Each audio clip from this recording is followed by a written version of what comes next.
Olá, educadores! Olá, educadoras!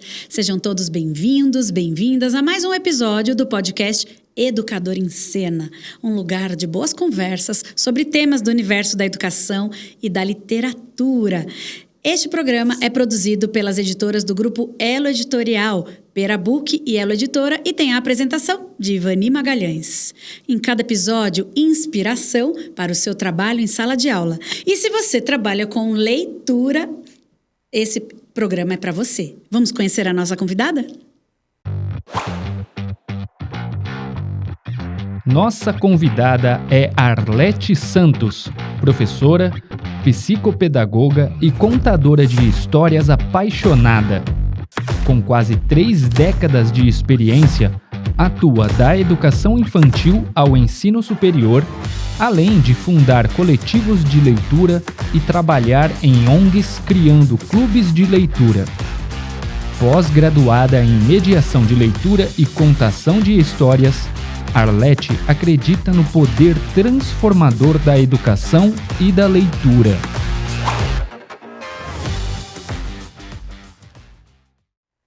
Olá, Arlete, seja muito bem-vinda. Lhe dou as boas-vindas em nome do grupo Elo Editorial. Agradecemos por sua disponibilidade para vir partilhar um pouquinho da riqueza que é o seu trabalho. Seja bem-vinda. Muito obrigada, Ivani. Estou honrada e muito feliz de estar aqui.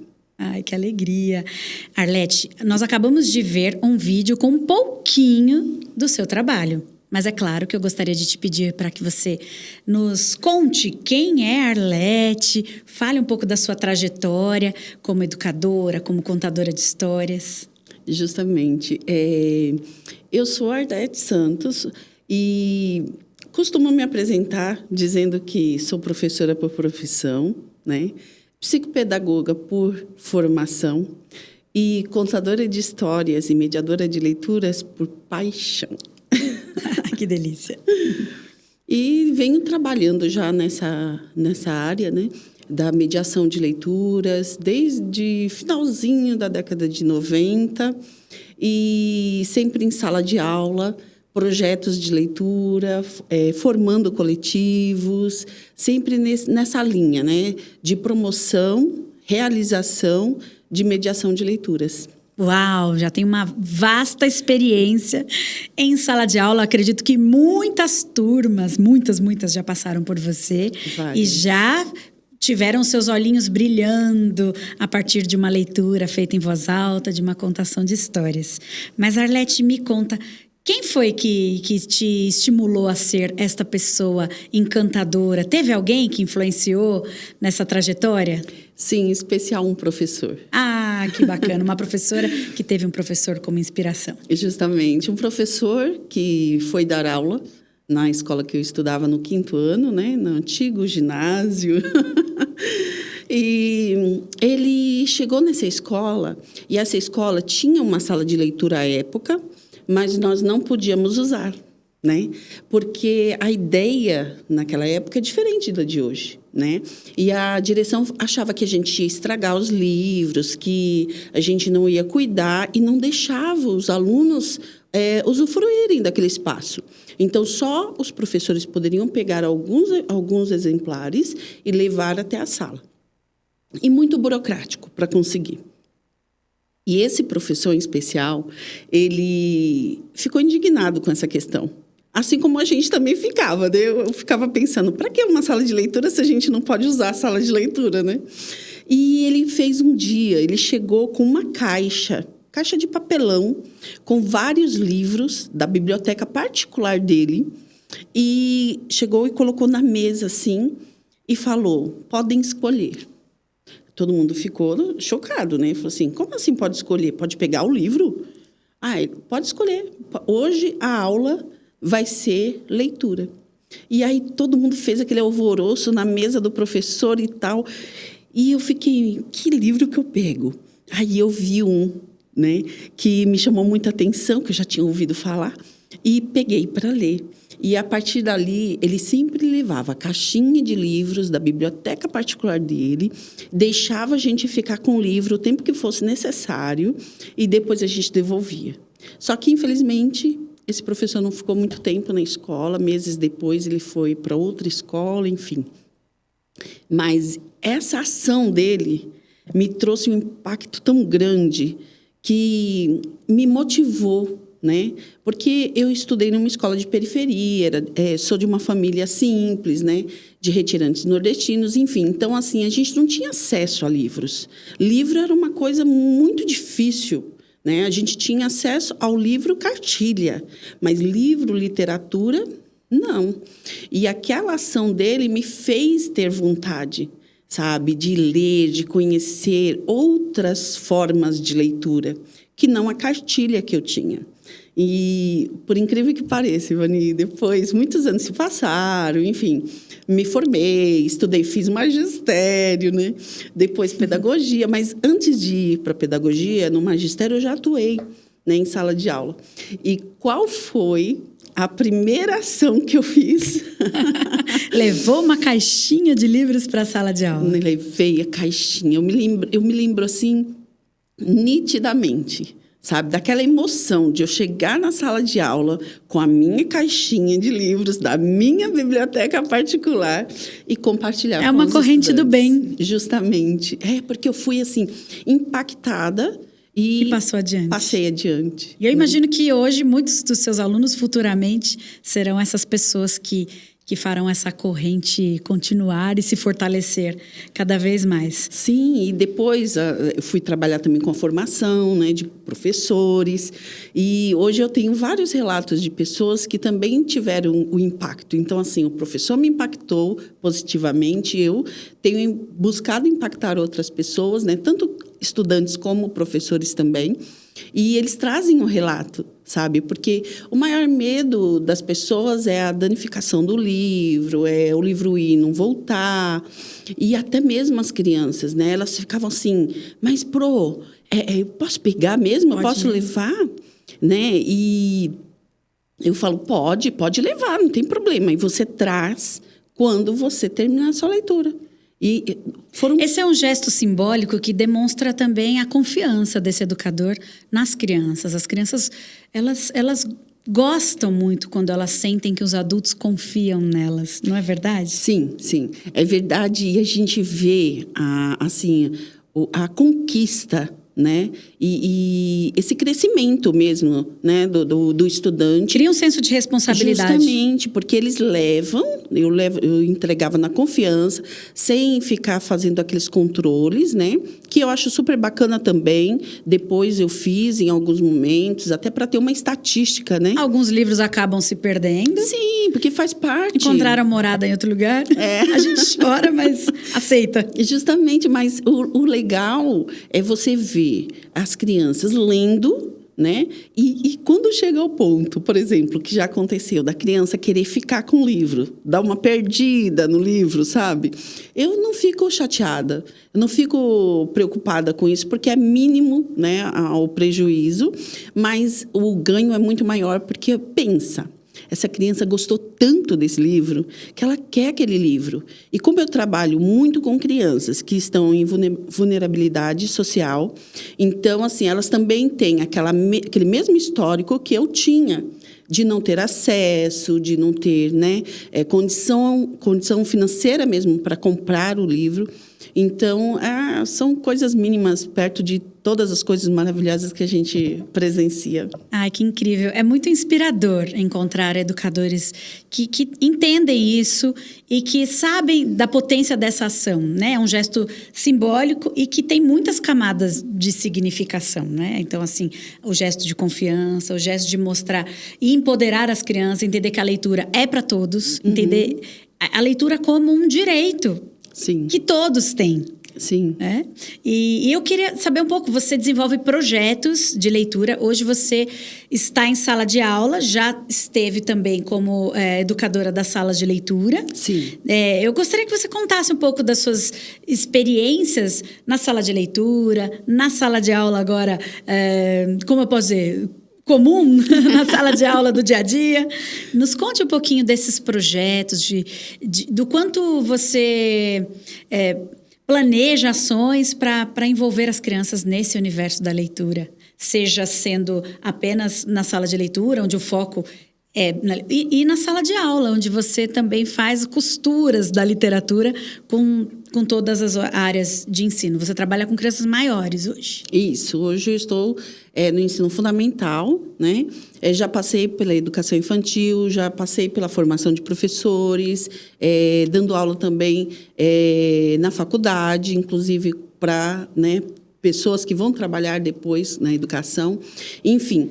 E sala de aula um planejamento diferenciado, por exemplo, da sala de leitura, né? Na sala de leitura eu trabalhava e eu atendia todas as salas da escola, né? Então eram mais de quase 600 alunos. Uau. Por semana que frequentavam ali o espaço. Sim, todos eles durante a semana tinham um horário específico para a sala de leitura, né? E ali tem todo um planejamento também, mas que é diferente do planejamento de sala de aula, que é diferente do planejamento, por exemplo, dos trabalhos com a ONG, né? Porque são ambientes, né? São necessidades diferentes. E quem trabalha com a mediação de leitura tem que ter essa sensibilidade. De entender qual é o contexto em que essa leitura vai acontecer, né? Justamente. Qual o objetivo que eu quero com aquilo? E quando eu falo objetivo, eu não estou falando por exemplo, meta, né? Eu até já fiz essa sistematização para saber quantos livros foram emprestados durante o ano, enfim. Mas o meu objetivo não é essa meta. Não é uma questão de quantidade, não, né?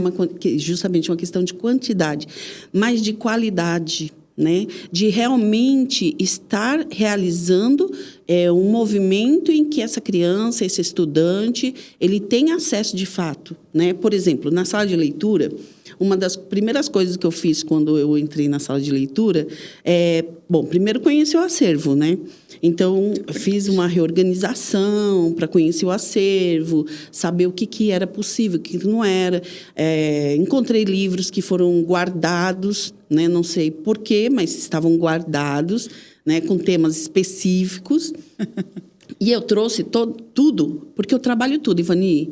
Eu não tenho essa questão de que isso não pode para criança, aquilo não pode, sabe? Eu acho que a gente tem que levar, sim, claro. Temas sensíveis, mas, claro, numa linguagem adequada para as crianças. Justamente. Mas que não quer dizer que são temas que não possam ser acessados. Justamente com esse olhar, né, de estar mediando essa leitura, de estar dando esse suporte. Porque tem leituras que, de fato, se você deixa na mão da criança sozinha, talvez ela não tenha essa estrutura toda para lidar com aquilo. Mas se tem essa pessoa para estar mediando, para estar ajudando, né, é muito bacana. E na sala de leitura, então, eu levei vários assuntos, vários temas, né, que são temas, às vezes, difíceis, como a questão da morte, né? Histórias com bruxas, né? Porque os medos, né? Essa coisa toda. E uma das coisas que eu fiz na sala de leitura, porque eu estava trabalhando direto com os estudantes, mas eu tinha que ter uma visão também para atender e dar suporte para as professoras, né? Porque aquele trabalho que eu fazia na sala de leitura, ele tinha que dar uma continuidade, reverberar na sala de aula, né? E na sala de aula, naquele momento, eu não estava. Eu estava na sala de leitura. Você precisava envolver todos os educadores da escola. Justamente.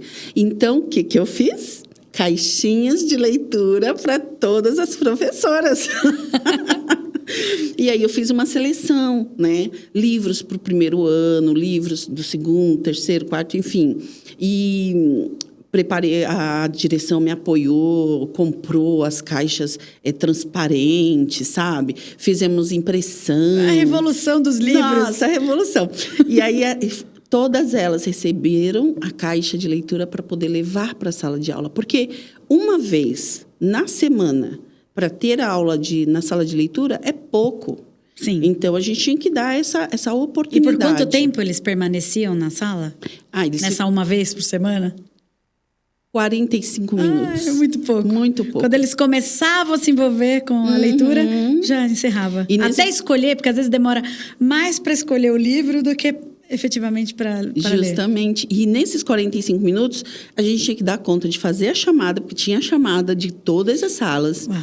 Tinha que fazer a leitura inicial, né? Porque eu gostava de fazer sempre esse movimento. Às vezes não dava tudo no mesmo dia, mas eu sempre fazia leitura com eles, eu lendo para eles. Mas ou isso eles... era bom, já virava uma série, né? Sim. O próximo episódio, semana que vem. E tinham livros que a gente fazia assim, como se fossem capítulos, né? E aí eles faziam a leitura para eles, às vezes eles mesmos liam para os próprios colegas, né? E também ações no sentido de momentos livres, né? Onde eles escolhiam. Porque nesse momento que eu leio, eu escolho, eu penso, levo, às vezes, alguma atividade relacionada. E não atividade, digo aqui, de o que você... Escolarizado. Né? Não. Não era isso. Buscando sempre propiciar a questão da leitura pelo prazer. Deleite, a leitura deleite. Justamente, porque embora estivesse no currículo, embora estivesse na carga horária... Não era uma coisa... Eu não queria que fosse uma coisa obrigada, sabe? Mas que fosse uma coisa gostosa, uma coisa legal. Então, tinha toda essa movimentação. Então, eles tinham um momento de escolher o livro, empréstimo também, que eles podiam pegar todas as aulas. Então, eles tinham um momento de empréstimo. Teve também reunião de pais, que eu me apresentei para os pais, enfim... E falei, olha, estou na sala de leitura, todos estão convidados a dar uma passada por lá, para conhecer, pegar livro emprestado também. Eu sempre trabalhei, Ivani, nesse sentido de alcançar o estudante, mas não deixar de oportunizar também à família essa possibilidade. Porque a família, muitas vezes, não tem essa visão, dessa necessidade. Não teve isso na sua história? Não teve. E a gente precisa fazer esse trabalho, sabe? Que pode ser feito a qualquer momento na vida do sujeito. Pode se tornar um leitor a qualquer momento. Justamente. E indo para além. Porque eu costumo dizer assim, que eu sou mediadora de leituras. E eu sempre falo para os meus estudantes o seguinte, ler não é ler somente as letrinhas. Não é ler somente as palavras, não é somente o texto que está ali no livro, né? A gente lê as ilustrações, a gente lê as coisas que não estão tão claras naquele objeto que é o livro. A gente lê as pessoas, as reações. E, um fato assim que me marcou muito. Porque, além dessa questão da leitura, eu sempre trabalho com os estudantes dando dicas culturais. E essas dicas culturais no sentido de ampliar o repertório, né, desses estudantes e das famílias em relação a leituras. Uhum. Seja de livro ou de outras coisas. E aí eu dou as dicas culturais. Eu sempre procuro coisas que são gratuitas, que estão disponíveis, né? E que tenha fácil acesso. Porque como eu morava bem distante, né, no extremo sul da periferia de São Paulo, e eu sempre trabalhei por lá também, então eu tentava ver alguma coisa que estivesse o mais próximo possível. No equipamento público. Justamente. E um relato sempre, eu digo, e que marcou demais para mim. Eu mandei a dica, porque eu mandava no caderno, dica cultural, dica da semana. E aí eu mandei um teatro e dando todas as orientações, falando que era gratuito, que era só chegar 1 hora antes, E uma avó que cuidava do neto. A mãe não morava junto mais com o filho, por diversas razões, e a avó que cuidava do neto. E ela foi ao teatro. Ela era uma senhora, mais de 65 anos. E ela foi ao teatro e levou o neto dela. Quando foi na segunda-feira, ela mandou um recadinho para mim. Professora, nós amamos o teatro. Eu nunca tinha entrado num teatro. Aquilo, nossa, eu fico até emocionada de lembrar. E aí, aquilo me trouxe mais gás ainda. Porque agora, além da questão do livro que ia para casa, e ela fazia a leitura junto com o neto, né? Ela conheceu, depois de 60 e tantos anos, ela conheceu o teatro. Ampliação de horizonte. Justamente. E depois, no decorrer do ano, eu sempre mandava. E ela sempre me retornava. Esse eu não consegui ir, professora. Aí, quando ela voltava, esse eu fui. Olha que bacana, né? Então, assim, o papel do educador, eu acho que é esse, né? De ampliar as possibilidades. A gente não precisa... E muitas vezes o nosso trabalho não fica restrito à sala de aula. A gente afeta... Não pode ser restrito, né? A gente afeta as famílias, né? A gente precisa ter esse... E afetar no sentido positivamente. de positivo, né? De afeto, de carinho, de mostrar caminhos. Deixar né? marcas positivas, assim como o professor da caixinha de livros deixou em você. Justamente. E você sabe que eu nunca mais tive contato... Como ele também já era um senhor, não sei se ainda é vivo, enfim. Mas eu não tive mais contato com esse professor. Mas eu acho bacana... Ele permanece em você. Permanece, vivo. E agora em todos os outros. Justamente, né? Justamente. Então, esse é um dos relatos. Que bacana. Então, nesse projeto, a gente consegue perceber... ali na prática, uma porção de comportamentos leitores sendo desenvolvidos no dia a dia ali com essas crianças, desde protagonismo na leitura, de escolher o que quer ler, o que quer levar, esse compromisso, não é? A exploração que eles vão fazer do livro, associações de ideias que eles fazem a partir do momento em que encontram com as obras. Alunos que passam a indicar livros para outros, né? Estudantes que partilham as suas dicas literárias, porque vão aprender que, eu gostei, então pode ser que você goste. Né? Justamente. Inclusive, em relação a isso, tem outro relato. Oba! Eu sempre trabalhando na sala, tal, a questão da leitura, porque aí eu faço, por exemplo, na semana... um piquenique literário, onde eu falo para as crianças, né, para os estudantes, hoje o piquenique é diferente. A gente não vai comer comida, a gente vai alimentar a nossa alma. Alimento né? simbólico. Justamente. E é muito gostoso, todo esse processo, né? E aí tem um relato que a menina, né, a estudante, ela não conhecia onde pegar livros. Ela já tinha participado na escola, dos piqueniques e tal, e ela é muito curiosa, né? E aí ela perguntou para mim, onde você pega esses livros? Porque esse é outro detalhe. Nem sempre eu consigo comprar os livros que eu uso, né? Enfim, estamos no Brasil, né? E aí o que acontece? Eu pego muito livro emprestado, e de diversos lugares. E pode falar, não? Ratinha de biblioteca. Biblioteca, Sesc, porque eu sou uma ratinha de Sesc, sabe? E aí ela falou assim para mim, onde você pega esses livros? É muito livro. Eu falei assim, é muito. E eu, como professora, eu posso pegar até 15 nas bibliotecas, né? E aí ela começou, né, a questionar. E eu falei para ela, aí me deu uma ideia. Eu falei assim, já sei. Eu vou mandar na dica cultural dessa semana, pensei comigo, né? Onde eles conseguem pegar livros emprestados. Aí eu peguei a orientação na biblioteca, tal, e coloquei no caderno, e a dica era ir à biblioteca e fazer o cartãozinho. Na segunda-feira... o feedback tão esperado. O feedback, porque nas segundas-feiras acontece sempre, né?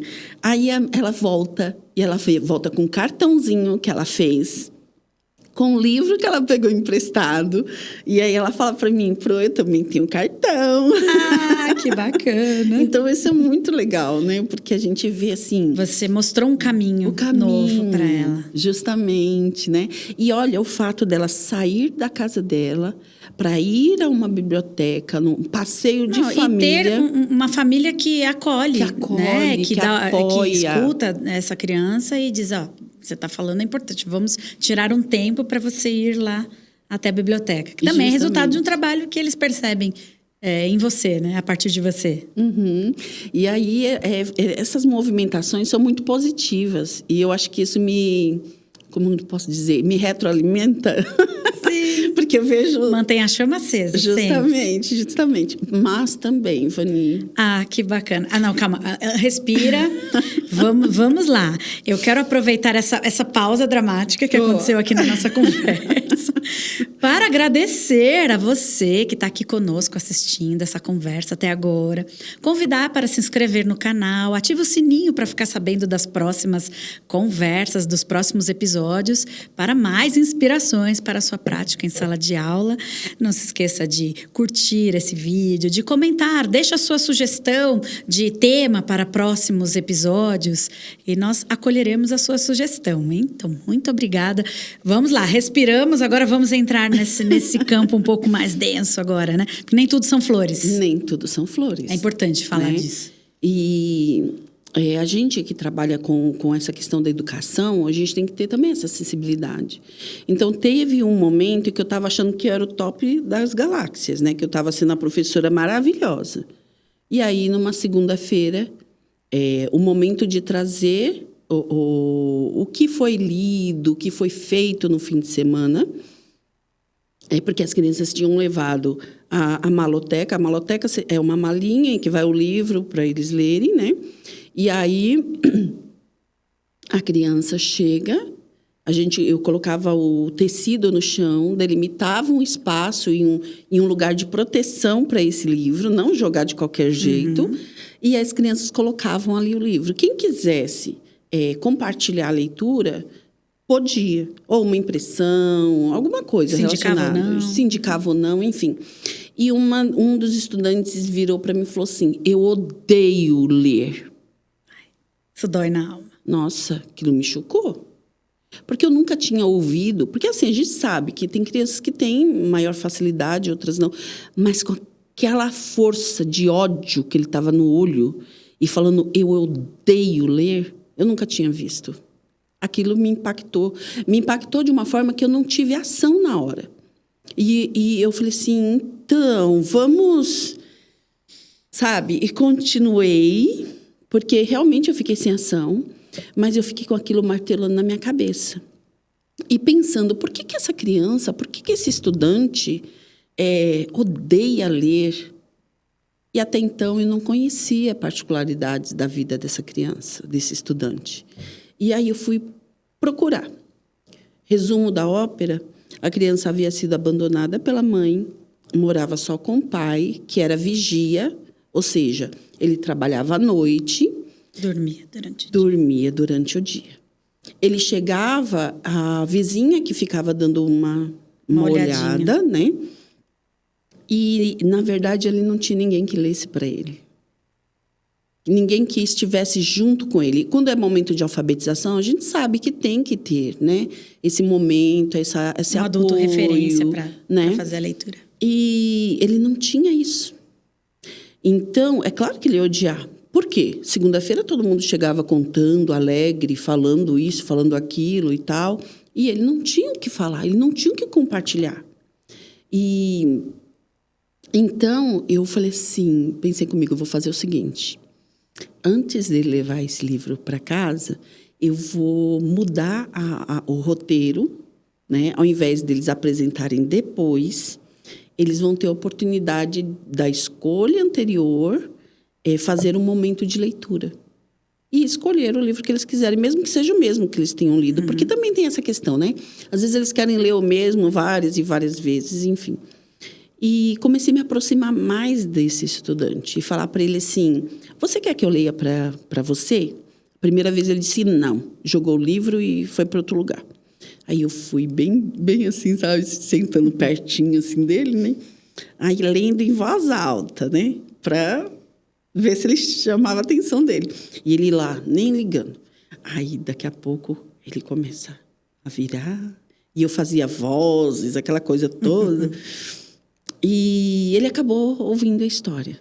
Num outro momento, eu ofereci de novo. Você quer que eu leia para você?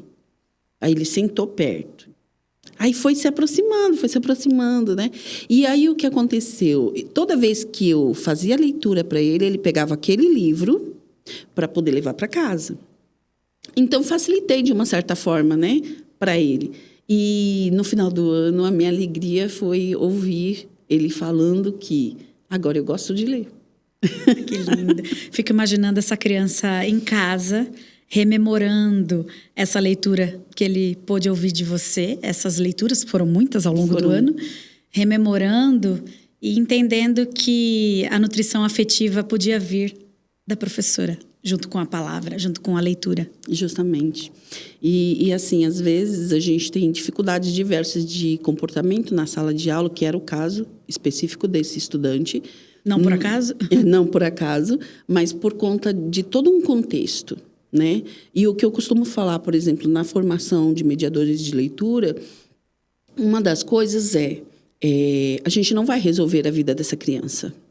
Eu não resolvi a vida dele, as dificuldades dele permaneceram, mas eu pude proporcionar naquele momento, né, de leitura, de nutrição, né, literária, eu pude proporcionar para ele coisas e momentos que ele não teria. Então, assim, não consegui resolver tudo? Não, e não vou resolver. Mas aquilo que eu puder fazer, aquilo que for possível de facilitar, né, uma vida que é tão dura, né, a gente tem que fazer. Por isso que falamos em infâncias diferentes, né? Justamente. Palavra no plural, porque é isso. Você tinha ali numa mesma sala inúmeras infâncias. Justamente. Puxa, uau, depois dessa até... Mas vamos falar da sala de aula agora, sem ser a sala de leitura, dos projetos. Agora, como a literatura acontece no cotidiano da turma do ensino fundamental, eu entendo que você permanece com a preocupação de não escolarização, né, desse deleite literário. Como acontece? Como são os projetos? Você articula com o currículo? Como é que acontecem as práticas de leitura com as suas turmas? Então, é a leitura pela fruição, né? E aí eu costumo, por exemplo, um outro relato, né? Porque não tem como falar sem dizer o que acontece, né? Teve um ano que eu peguei um terceiro ano que ninguém queria, porque era um terceiro ano terrível. E como eu tinha chegado aquele ano na escola, eu estava nas últimas, Não né? podia decidir nada. Não tinha que decidir, eu tinha que pegar o que desse. E eu já tinha ouvido falar da questão das disciplinas, né, e tal. E então, logo de cara, me veio à mente, porque quem lê muito histórias, você vê uma situação, você já vê um livro na cabeça, né? E aí veio de cara um livro, e eu falei assim, vou ler esse livro para eles, no primeiro dia de aula. Eu já cheguei me apresentando, a professora Arlete e tal, e eu quero fazer uma coisa que eu amo, gente, porque... Isso é outra coisa, Ivani. A gente só consegue transmitir, de fato, aquilo que a gente faz, aquilo que a gente é. Então, assim, professores, leiam! Leiam para vocês, por vocês, sabe? Porque vai ser consequência essa questão da leitura para os estudantes. E aí, eu peguei o livro, fui para a sala, falei que era uma coisa que eu amava fazer e tal, e li a história. Terminei de ler a história para eles, coloquei o livro na mesa, porque eu sempre deixo o livro de forma bem evidente, né? Porque se eles quiserem pegar num outro momento, durante o dia, eles podem pegar. Uhum. E um estudante vira para mim e falou assim, e é para fazer o quê? Porque estavam acostumados sempre a leitura e alguma coisa para fazer. Aí eu, como assim? É para fazer o quê com esse livro? Nada. É para fazer um desenho, professora? Eu falei assim, nada. Eu li para vocês porque eu amo essa história, né? E ela é muito legal. Você não achou bacana? Aí começou uma conversa, tal, não sei o quê. Acabou a conversa, fui para outra atividade, enfim. Então, assim, eu tenho o hábito de fazer leituras diárias, sem a obrigação de fazer alguma coisa em relação a leitura feita. A leitura como um fim em si mesma. Justamente. Ela por si só já se justifica. Justamente. Leitura de poemas, leitura de cordel, leitura de livros, leitura de informações, né? Por exemplo, agora, eu estou com um trabalho com os estudantes do 4º ano, na minha sala, que é para nota, é bimestral. Mas eu tento fazer de uma forma que seja legal, né? E aí eles tinham que fazer uma pesquisa de uma informação que eles quisessem trazer para a sala. Essa pesquisa ela pode ser de coisas que já aconteceram coisas que estão acontecendo ou coisas que vão acontecer. Uau. E aí eles fazem essa pesquisa. Olha só, eles já estão fazendo a questão da pesquisa, da leitura, a seleção da informação, porque eu já tinha trabalhado anterior com eles a questão da fake news, né? Buscar em fontes seguras. Fontes seguras. Então, assim, na sala de aula, eu tenho que unir o que eu tenho que cumprir como currículo, né? Mas eu vou tentando juntar, a trabalhar de forma interdisciplinar e sempre como mote a leitura, né? E aí eles trouxeram, né? Que tinha a data certa, que a partir daquela data eu ia sortear 6 estudantes cada dia, porque não dá também para 30 falarem no mesmo dia. E aí 6 estudantes e eles iriam compartilhar. E aí, nisso, eu trabalhei a questão do passado, presente, futuro, em língua portuguesa, né? A questão dos pronomes. Está em primeira pessoa? Está em segunda pessoa? Está em terceiro? Como é que está? Então, tudo isso, peguei o link de língua portuguesa, a questão da literatura, conhecimentos gerais, porque eles traziam diversos assuntos, né? Então, trouxeram a questão... Você deixou bem aberto também. Deixei. Mas eu gosto dessa coisa, para eles terem a liberdade de falarem o que eles querem naquele momento. Então, teve questão de racismo, né, que linkou com outro projeto que eu estou fazendo, que é a questão das diversidades, né, com história e geografia. Teve questão de violência, feminicídio. Olha os pontos que eles têm trazido. Porque é o do dia a dia, é o que eles veem. E a gente não pode fingir que não está acontecendo. Subestimar também as crianças e achar que elas estão alheias. Justamente. Muitas vezes eles precisam de um espaço para externalizar tudo isso. Justamente. Mas teve também informações de receitas, sabe? Que ontem mesmo teve uma receita. Ela pesquisou, trouxe uma receita de um bolo, leu, porque tem essa questão também, porque eles têm que fazer a leitura, né, e tal. E foi muito legal. No final, eu falei assim, nossa, dei vontade de comer esse bolo. Ah, que bacana. Bom, vou mudar um pouquinho aqui o rumo da nossa conversa, só um pouquinho, não muito. Para entender, assim, essa Arlete é mediadora de leitura, promotora de situações envolvendo leitura e que atua ativamente na formação de leitores e que esse trabalho também passa pela contação de histórias. Sim. De boca. Então, eu entendo que você é uma educadora que já se tornou mais do que uma professora que conta histórias. Você se tornou uma professora contadora de histórias, porque conta para além da sala de aula muitas histórias em muitos espaços diferentes. Então, agora eu quero entender como foi essa passagem da Arlete leitora para a Arlete contadora de histórias. Conte um pouco pra gente, quem é essa pessoa? Essa persona, né? Então, porque quando a gente trabalha com a questão da leitura, a gente tem um desafio constante, que é como fazer com que esse estudante tenha o prazer e a necessidade de ler, né? Então, eu ficava pensando em situações, em coisas que pudesse facilitar essa questão da leitura, né?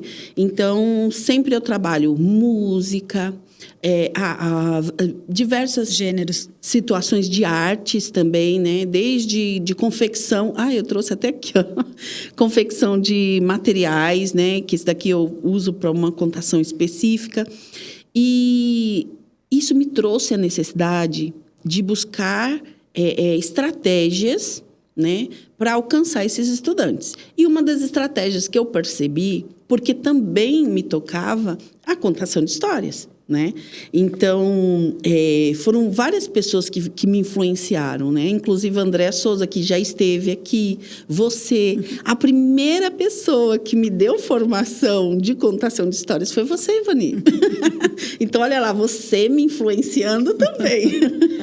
Bacana. E aí, eu fui atrás, né, dessa questão da contação, porque até então eu estava muito presa ao objeto livro. Não que a gente não tenha que estar, sim, mas eu queria extrapolar um pouquinho, experimentar coisas diferentes, coisas novas. E aí eu fui fazer formação, trouxe essa questão da contação de histórias para... Como a Cristiane Velasco, que já passou por aqui, fala, né? Contar histórias de boca. Isso, contar histórias de boca. E sabe o que é engraçado? Que quando eu comecei a contar histórias e não estar sempre com o objeto livro, eles começaram a falar assim, professora, ou professora não, que eles não me chamam de professora, é sempre pro. Pro, conta hoje uma história de boca. Aí eu falei assim, tá bom. Então, sempre tem essa questão, né? Que a contação de histórias traz essa liberdade, né? De você adaptar, de você trazer o contexto deles para dentro da história. Contar do seu jeitinho. Contar do meu jeitinho, né? Então, tem essa questão. Então, foi por aí... por essa necessidade de ampliar, de experimentar, de trazer coisas que possam agregar e facilitar esse acesso dos estudantes à leitura, que a contação de histórias entrou na minha vida. E é fato que a oralidade forma leitor, né? Sim, com certeza. Com certeza. E eu vim de uma época em que a contação de histórias era muito discriminada, né? Achava-se que o contador de histórias tirava o brio do livro, né? E, na verdade, eu tenho visto e eu tenho dado esses relatos que é justamente o contrário. Porque, por exemplo, eu faço contação de histórias na escola ou na sala de leitura e é propósito, eu deixo o livro lá, né? Assim, bem... A fonte daquela... Né? A fonte, porque a gente sempre cita a fonte, né? Quer seja o livro ou quer seja só na oralidade, mas digo de onde eu peguei aquela história, qual foi o local, né? A região, o povo, enfim. E na parte da oralidade, o legal é você trazer, como eu tenho feito, por exemplo, no Agosto Indígena, trazer as histórias indígenas, né? E fazer essa aproximação, né? Então, tem essas coisas também que a gente pode utilizar. E aí, qual é a primeira coisa que eles fazem? Depois que eu contei, que eu deixei... Eles querem ir lá. É o top do livro procurado na sala de leitura, né? Disputadíssimo. Disputadíssimo. Todos querem ver quais são as ilustrações, como é que essa história está contada lá, para ver se você contou igual. Sim. E aí, por exemplo, agora eu estou lendo com eles um livro do Pedro Bandeira. E aí, o que acontece? Eu avisei, porque eu aviso a professora da sala de leitura, né, da escola que eu estou. E eu falei para ela, a gente está lendo tal livro, né? Eu até perguntei para ela, porque esse livro era meu, particular. Eu falei assim, tem na sala de leitura? Ela tem. Eu falei assim, então aguarde, porque eles vão procurar. Dito e feito. Porque eu estou lendo como capítulos, né? A gente fala leitura de novela. E aí, o que acontece? Eles foram atrás do livro. Eles querem pegar os spoilers antes de você ler. Mas é muito divertido. E é interessante você trazer esses relatos, né? Porque nós estamos vivendo um momento em que as crianças, muitas, não têm interesse, ou aparentemente é o que né, entendemos, as crianças têm mais interesse pelas telas do que pelos livros. Ou ainda, esses materiais que você usa, mas será que eles não estão grandes para isso? Porque eu já ouvi um pouco isso. Mas no ensino fundamental, nem precisa mais contar muita história, porque no ensino fundamental eles já sabem ler sozinhos. E nós sabemos que não, né? Que não. Continua... Eles curtem, eles pedem, né? Para que eu conte histórias para eles. Às vezes eles querem histórias... Às vezes, de coisas que eu falo da minha família, sabe? Da minha infância, sabe? Ou histórias, por exemplo, no Agosto Indígena, foi várias histórias, lendas. Então, assim, tem toda... Obras de autores indígenas. Justamente. E aí eu dou a referência, falo, né? Então, assim, eles gostam. E, como eu falei para você, às vezes eles pedem mais de uma vez, né? Porque eu dou essa oportunidade também, né? Vocês querem que eu leia um novo hoje ou vocês querem algum que já foi lido? Vocês querem história de boca, né? Mas que fale disso ou daquilo, sabe? Então, e aí pegando disso e daquilo, por exemplo, levando as poesias, né? Enfim, e eles escolhem, eles falam e dão opinião, porque às vezes eles falam assim, não gostei dessa história, não. Eu falei assim, tudo bem, não tem problema. Você pode gostar e você pode não gostar, não tem problema. Que interessante. Nós estamos vivendo um momento em que se fala muito de adultização das crianças, né? E aí nós vemos aqui um movimento contrário a isso.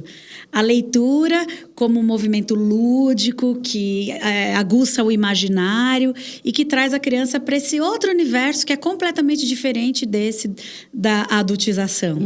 Como você vê essa questão? Teríamos um antídoto para isso? Olha só, eu levo objetos, por exemplo, como esse daqui. Eu fiz no fim de semana com a ONG que eu sou voluntária. E aí, quando eu vou contando a história de Boca e vou levando o objeto e ele acende e as crianças, sabe? São coisas que as pessoas falam assim, isso é infantil, isso é bobo. Não, não é bobo. Isso traz o deslumbre, sabe? Essa coisa de, nossa, que legal! Eu me lembro de uma história que eu contei, e eram para crianças maiores, em que eu jogava a água na jarra, e a água, quando batia e voltava, né? Tinha um pozinho, vou dar um spoiler, gente. Tinha um pozinho de suco no fundo. E aí a água batia e ela voltava com a cor do suco. E eles, nossa! Fez mágica. Como que ela conseguiu fazer isso? Sabe? Essas coisas assim. Tem um pássaro, eu esqueci de trazer, que eu ganhei da Gilza Santos, que eu conto e eu vou fazendo o movimento e o pássaro voa, é um pássaro grande. E esse pássaro fala assim, eu falo para eles assim, se ele te contar, você vai acreditar? E aí o pássaro voando e eles assim, nossa! Então, assim, essa possibilidade das crianças poderem ser, de fato, crianças ali, vivendo aquele momento presente. Justamente. E não só... Sem se preocupar com coisas de adulto, ou querer ser adulto antes do tempo. Justamente, quando falo assim, ser criança, não estou me referindo às crianças da primeiríssima infância ou da educação infantil. Eu estou falando do ensino fundamental mesmo, sabe? De brincar, E eles brincam até com livro, sabe? Essa coisa que às vezes a gente vê com os pequenininhos, né? Que botam na cabeça, né? Essas coisas. Tem hora que eu vejo isso com o ensino fundamental. Se você não tem uma visão relacionada à questão da mediação de leitura e da importância disso, você vai logo falar para o menino, tira isso da cabeça. Brincando com livro. Para de brincadeira. Não se faz isso com livro. Não, eu deixo. Tem hora que eu entro na brincadeira, sabe? Tem uns livros que a gente leva para a sala, que são livros brincantes, para poder mostrar, é possível brincar. Brincar de ler, né? Brincar com o livro. Né? Então, por isso a importância de editoras. Entender que o livro ele é um objeto. Justamente. E que as crianças têm curiosidade de explorar as possibilidades materiais do objeto. Sim. O livro tem as suas características imateriais, né? Que são os aspectos que vão possibilitar a fruição, mas tem esse lado material do objeto mesmo, que eles querem saber. Sim. Né? O que ele faz, como ele é. E na questão das histórias de Boca, por exemplo, eu usei esse daqui também, olha, que... É um recurso. Um recurso, né? Que você acaba colocando no dedo, né? E aí eu brinco com as crianças no seguinte, por exemplo, o que foi feito no fim de semana. Eles tinham que escolher um nome para o objeto deles, eles podiam colocar aqui, podiam colocar em outra parte da mão, fazer como se fosse uma tromba, né? Enfim. E aí eles vão escolher um nome, né? E uma voz. Aí já entra na questão da formação mesmo, que eu acabo fazendo, não assim, de forma... Não sei nem como usar a palavra, mas com as crianças, uma formação de contação de histórias. Não é uma formação profissional, como seria com um adulto. Isso, mas uma formação lúdica. De contação de histórias lúdica, em que ele está trabalhando a questão do personagem, o nome desse personagem, a voz, porque cada um é um. Eles são parecidos, e aí eu falava para eles assim, o que eles têm de parecidos? O formato do olho. Né? Mas a cor é diferente, eles traziam algumas informações. Falei assim, então, a partir daí, você vai criar a sua história e o seu personagem. E saía cada voz. Nossa, saía cada voz. E tudo isso a gente faz na formação de contação de história com os adultos, né? Mas com as crianças também saindo de uma forma natural, gostosa. A hora passa e que a gente nem percebe. Ah, que bacana. Olha, nós já estamos caminhando para o final aqui da nossa conversa. Temos assim, só mais um pouquinho. E aí eu quero aproveitar esse gancho que você deu e dizer assim, como que é a sua preparação para contação de histórias? Ou para mediação de leitura? Você tem ali uma espécie de ritual de como é que você começa desde a escolha? Como que é esse processo? Então, eu vou falar uma coisa que tem processo criativo, porque é arte, né? Sim, sim. Então, eu vou começar falando uma frase que eu escuto de vários contadores de histórias. Por exemplo, na questão da contação de histórias. Que eu particularmente, eu não gosto de trabalhar, embora eu faça, né, quando eu sou contratada, especificamente para trabalhar tal história ou tal livro, né, específico, faço de boa. Encomenda, né, histórias encomendadas. Justamente. Mas o que eu curto mais é a história que me escolhe. A história que, de repente, eu conheci, eu li num livro e falei, essa história dá para fazer tal coisa. E já vem tudo na mente. Né? As possibilidades, eu vou fazer o recurso tal. Você consegue visualizar. Né? Você se vê contando aquela história. Justamente, né? Que são as histórias que me escolhem. E a partir daí vem essa questão de pensar, como é que eu vou contar? Eu vou contar com objeto? Às vezes eu conto, às vezes eu não conto com nenhum objeto. Somente com a voz. Né, com a boca, né, e com as movimentações. Já reparou que eu me movimento muito, né? Com as movimentações, com, né, as caras e bocas que a gente faz, né? E aí eu vou experimentando. Como é que eu experimento? Muitas vezes eu conto para o espelho, me observando, conto gravando no celular, e aí depois eu vou me ver. Não gostei disso, não. Essa cara ficou feia. Né? Então, assim, essas coisas. Meus filhos, quando eram pequenos, algumas vezes eu até usei eles como cobaia, né? Eu falei assim, vou contar a história essa daqui, né? Posso contar? Então, assim, ou às vezes contando, por exemplo, experimentando com as crianças, e aí eu falo para elas assim, e o que vocês acharam legal essa história? Eu vou contar essa história em tal lugar. O que vocês acharam? Né? Então, assim, eles me ajudam também. E agora, quando é na questão da mediação de leitura, eu tenho meio que como que fala, um ritualzinho de escolher, né? Sempre na mediação eu trabalho ou com poesias antes, que tem a ver com a questão que vai ser trabalhada, música, eu gosto demais de música. Você já não chega direto na leitura da obra? Não. Você traz um contexto, você prepara ali. Sim, e como eu também aprendi a fazer a animação de bonecos, né? Com várias pessoas, especificamente, quem me ensinou foi a Isa Besbate, e aí ela me ensinou várias questões que eu também uso antes da mediação, né, de leitura do livro. Então, o personagem, que tem uma personagem, a Sarita, que eu fiz, inspirada até na minha filha mesmo, né? Então, a Sarita, muitas vezes, ela vai até o lugar, faz uma brincadeira, lê uma poesia, e aí depois eu, como... Então, tem a aparição da boneca, da personagem, Isso. Introduzindo o contexto da leitura. Isso. E assim, Ivani, eu citei aqui a André, citei você, a Isa, tem a Nádia Opalinski, que também é uma pessoa que me ajuda muito, né, nessa questão da criação, da estruturação, a Gilza Santos, enfim. Tem muitas pessoas, porque a gente não é contador de histórias sozinho. Ninguém se forma sozinho. Né? Teve o professor lá no início, mas teve muitas outras pessoas que me ajudaram, que me influenciaram, que me criticaram, né? Porque nem tudo é maravilhoso. Olha, isso aqui eu não achei legal, essa tua forma de falar e tal. Então, assim, são várias que nos compõem, que nos formam, né? Como contadora de histórias, como mediadora de leituras. Passei por várias formações. Eu sou professora na rede municipal. Então, assim, tivemos várias formações relacionadas a essa questão. Quando na sala de aula, na sala de leitura também, é específico. Então, assim, a gente vai se formando, né? Ao longo dos anos, ao longo dos encontros, né? Que a gente vai tendo.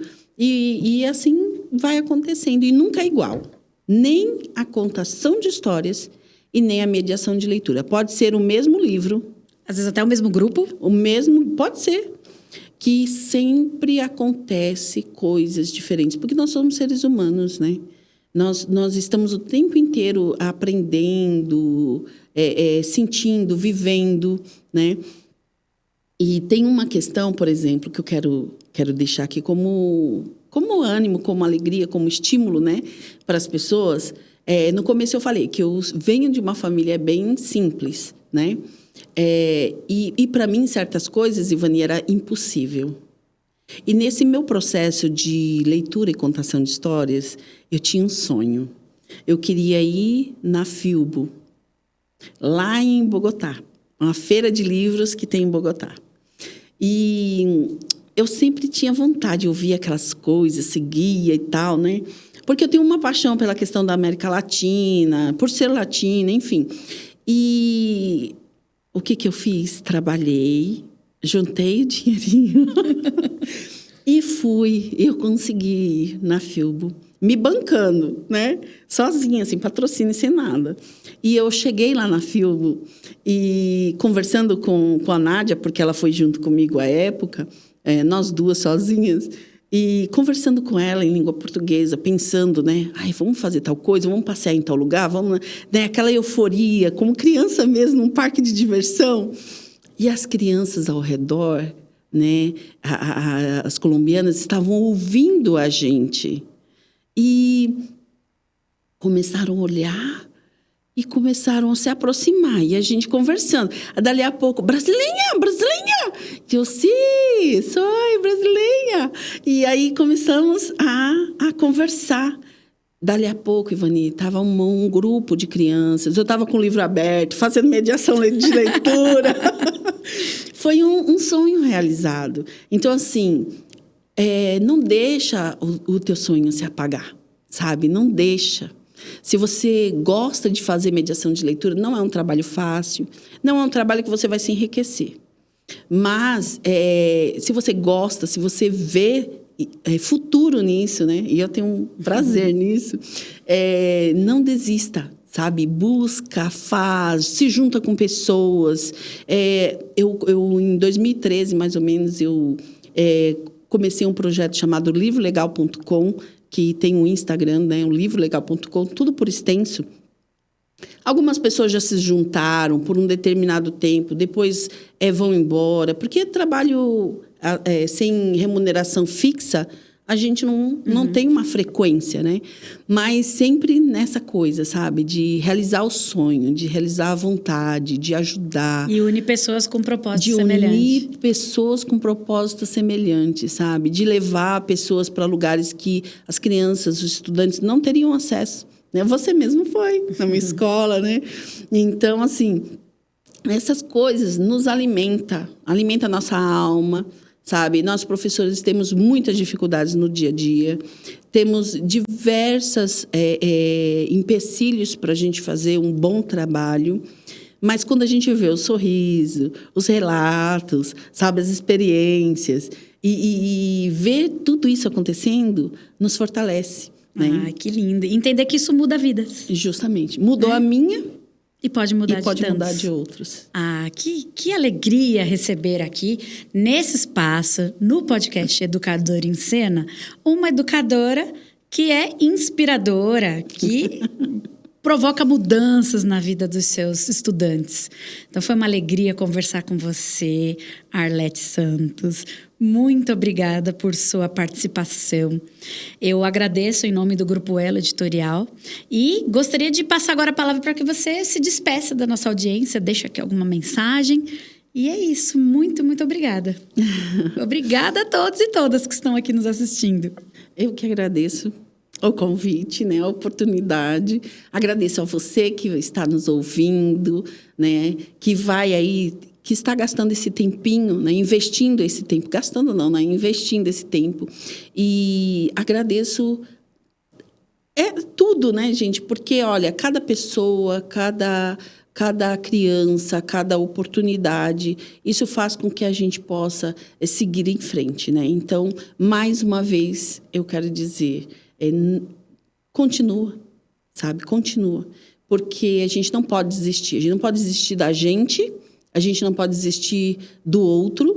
Tem uma coisa que eu escutei que me chamou bastante atenção. Nós vivemos em sociedade. Então, nós somos sócios desse mundo. E se a gente tem uma sociedade, a gente tem que trabalhar junto para que esse lugar seja bacana para mim, para você, para todo mundo.